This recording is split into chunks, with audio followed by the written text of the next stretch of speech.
जय श्री राधा माधव। भक्त भक्ति भगवंत गुरु चतुर नाम बपु एक, इनके पद वंदन किए नासे विघ्न अनेक। श्री मीरा जी का पावन चरित्र भाग 30। जीवन आराध्य के मनोहारी दर्शन। तीज आई, मीरा की प्रतीक्षा सफल हुई। शाम होते ही महलों में त्योहार की हलचल आरंभ हो गई थी। एक बड़े चौक में लोहे के खंभों पर लोहे की बल्ली लगाकर सूत के मोटे रस्से से बंधा हिंडोला। प्रथम महाराणा सांगा चढ़े झूले पर, उनके साथ उनकी प्रथम पत्नी सोलंकनी जी। एक पांव से उन्होंने जो झूला चढ़ाया देखकर आश्चर्य होता था। एक ओर पुरुषों का झुंड खड़ा था, दूसरी ओर स्त्रियों का। उनसे कुछ हटकर दासियों का झुंड और दमामणियाँ गाने वाली। जैसे ही झूला धीमा हुआ, सारंगदेव ने सोटा उठाया सांगा को मारने के लिए, तो वे चिल्ला पड़े, अरे काका जी, मुझे तो अभी कई बार झूले पर चढ़ना है, ऐसे मारेंगे तो पीठ सूज जाएगी। आज तो अन्नदाता जरा सी गलती पर पीठ पाँव सुजाए बिना मानेंगे नहीं हम। सारंगदेव के इस उत्तर पर सभी हंस पड़े। नाम लीजिए सरकार, सारंगदेव ने एक सोटा पीठ पर जमाते हुए कहा। थोड़ा धीरे मारिए काकोसा, लीजिए मैं नाम ले रहा हूँ, सुनिए। जग दुर्लभ था जिस्या काका सारंगदेव। चारों ओर उठती हुई हंसी के साथ दो चार सोटे और पड़े।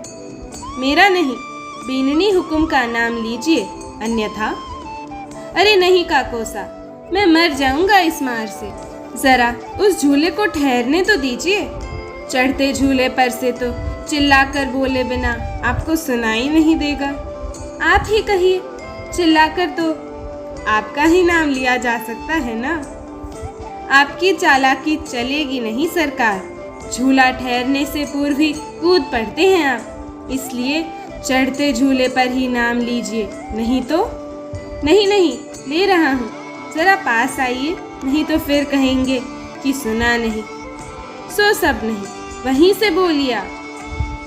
अब आप भी बुढ़ापे में क्या बचपना करवाते हैं। यही तो हम सब कह रहे हैं कि आप भी बुढ़ापे में क्या बालकों जैसे नखरे दिखा रहे हैं। अच्छी बात है, सोलंकियाँ रिधियड़ी कुंवरबाई नाम, बस अब तो। सांगा झूले से कूद गए। स्त्रियों के झुंड ने महारानी को घेर लिया और उनसे नाम लिवाकर ही छोड़ा। महाराणा की दूसरी पत्नियां भी उनके साथ झूले पर चढ़ी और उनसे भी नाम लिवाए गए। अब बारी आई भोजराज की। पधारो बाबजी, दादाओं, काकाओं और भाइयों ने उन्हें पुकारा, किंतु पिता के सामने भोजराज पत्नी के साथ झूले पर पांव रखने से लजा रहे थे। महाराणा उनके संकोच का अनुमान करके महल में जा झरोखे की जाली से अपने प्रिय पुत्र एवं पुत्रवधू को झूलते देखने लगे। स्त्रियां गा रही थीं। झूला धीमा पड़ते ही रतन सिंह ने डोर सहित भोजराज को बाहों में भर लिया। मैंने आपको इसलिए मार नहीं लगाई बाबजी हुकुम कि आप दाजीराज की तरह पुकार कर नाम नहीं ले सकते थे। अब यदि आपने विलंब किया तो मैं उतरने नहीं दूंगा। शीघ्र ही बता दीजिए भाभीसा का नाम। मेरतिया घर री थाती, मीरा आभ, आकाश रो फूल। बस अब तो।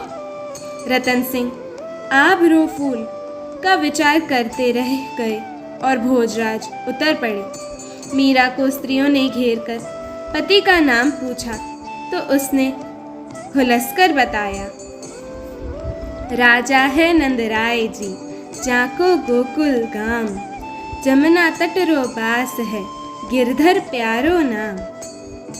यह क्या कहा आपने?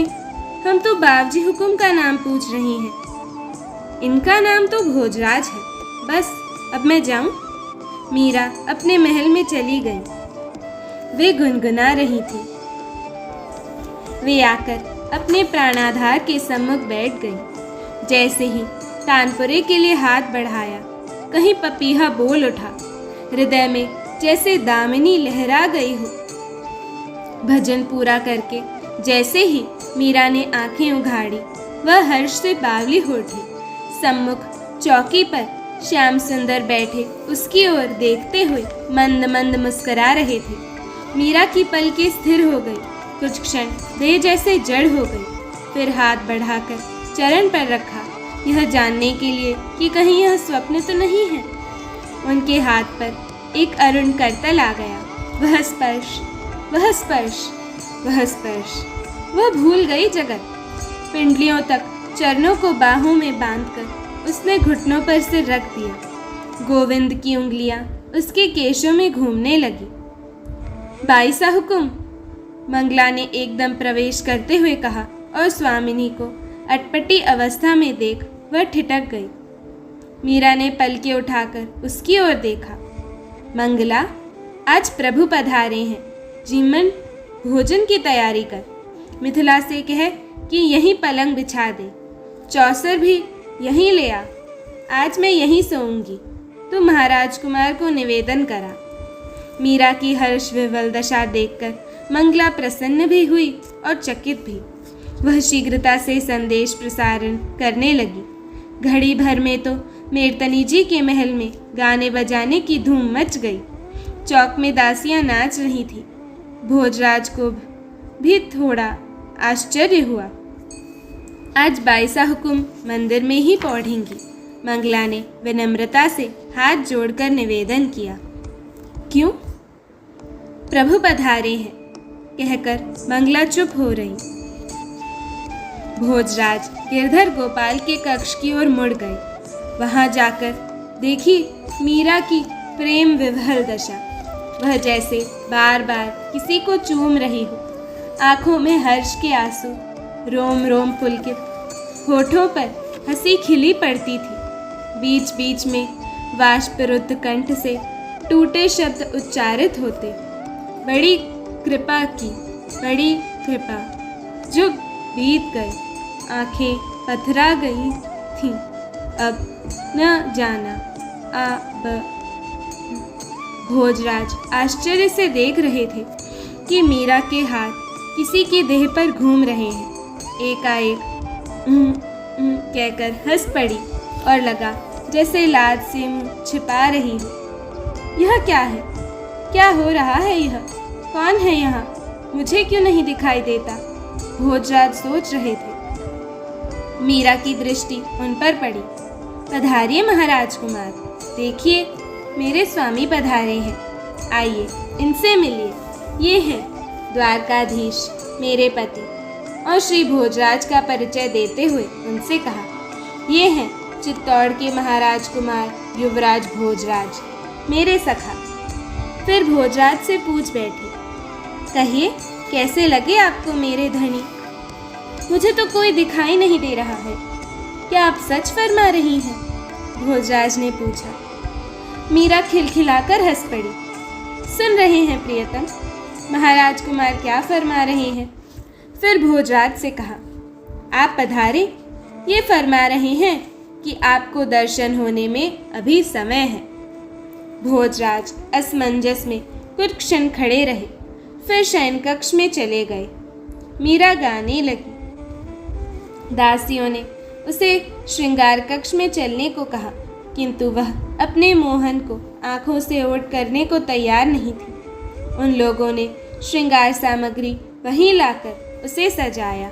तब श्याम सुंदर का हाथ पकड़कर वह उठ खड़ी हुई। झूले पर पधारेंगे आप, आज तीज है। दासियों और चाकरों ने दौड़कर चौक के झूले को श्रृंखलाओं में हिंडोला जोड़ा और उस पर सुंदर सुकोमल बिछौना बिछाया। तब तक उनकी स्वामिनी अपने हृदय धन का हाथ थामे आ गई। दोनों के विराजित होने पर वे झूला देने लगी। गीतों के स्वर गगन गुंजाने लगे। भांग और मिष्ठान की मनुहारी हुई। झूलकर महल में पधारे तो जीमन की तैयारी हुई। स्वर्ण के बाजोट पर सोने के बड़े थाल में विविध भोजन सामग्रियां प्रचुर मात्रा में परोसी गईं। यूं भी प्रथा है कि स्वामी का थाल भरा ही रहे, इसलिए भरे हुए थाल में भी बारंबार परोसा जाता है। वे जानती थी कि नित्य अपनी स्वामिनी का प्रसाद ही उन्हें मिलता है, पर आज तो जगत के स्वामी का प्रसाद भी मिलेगा, अतः थाल खाली न होने पाए। मीरा ने प्रथम कौर अपने हाथ से दिया और द्वारकानाथ के हाथ से स्वयं लिया। दूसरा देने पर प्रभु ने कहा, खाओ ना, एक कौर तो शत्रु को दिया जाता है प्रिय। आज मीरा की प्रसन्नता की सीमा नहीं है। आज जीवन का चरम फल प्राप्त हुआ है। आज उसके भव भव के भरतार पधारे हैं, उसकी साधना, उसका जीवन सफल करने। सबसे बड़ी बात यह है कि रंगीले राजपूत के वेश में है प्रभु। केसरिया साफा, केसरिया अंगरखा, लाल किनारी की केसरिया धोती और वैसा ही दुपट्टा, शिरोभूषण में लगा मोरपंख, कानों में हीरे के कुंडल, गले में के कंठ में जड़ा पद्मराग कौस्तुभ, मुक्तामाल वह वैजयंती, कटिका वह रत्न जटित कमरबंद, हाथों में गजमुख कंगन और सुंदर भुजबंद, चरणों में लंगट और हाथों में हीरे पन्ने की अंगूठियाँ। उन सब से ऊपर वह रूप, कैसे उसका कोई वर्णन करे। उसे देखकर मन अपनी खुदी बचा ही कहाँ पाता है। यदि रहे भी तो उसकी नन्ही सीप सी काया में वह रूप संबंध कैसे समाए। अथा की था कौन ले, असीम को अक्षरों में कैसे बांधे। बड़ी से बड़ी उपमा जहाँ ओछी पड़ जाती है, श्रुतियाँ नेति नेति कहकर चुप साध लेती हैं। कल्पना के पंख समीप पहुँचने से पूर्व ही थककर ढीले पड़ जाते हैं। वह तो अपनी उपमा आपो आप है। कोई दूसरा हो तो बताया जाए कि ऐसा, किंतु क्या यहीं कहकर संतोष मिल जाता है। यदि ऐसा होता तो सरस्वती माता, शेष, सनक, नारद और हर कभी के चुप हो गए होते, किंतु न उनकी जिह्वाएं विराम लेती हैं और न मन भरता है। वह इतना मधुर, सदावलोकनीय, प्रियाति प्रिय, नयनाभिराम, सुवासित और सुकोमल, क्या कहा जाए, कैसे कहें, कैसे बताएं कि वह क्या है, कैसा है, क्या नहीं है। वह मीरा भी केवल इतना ही कह सकी। जय श्री राधे।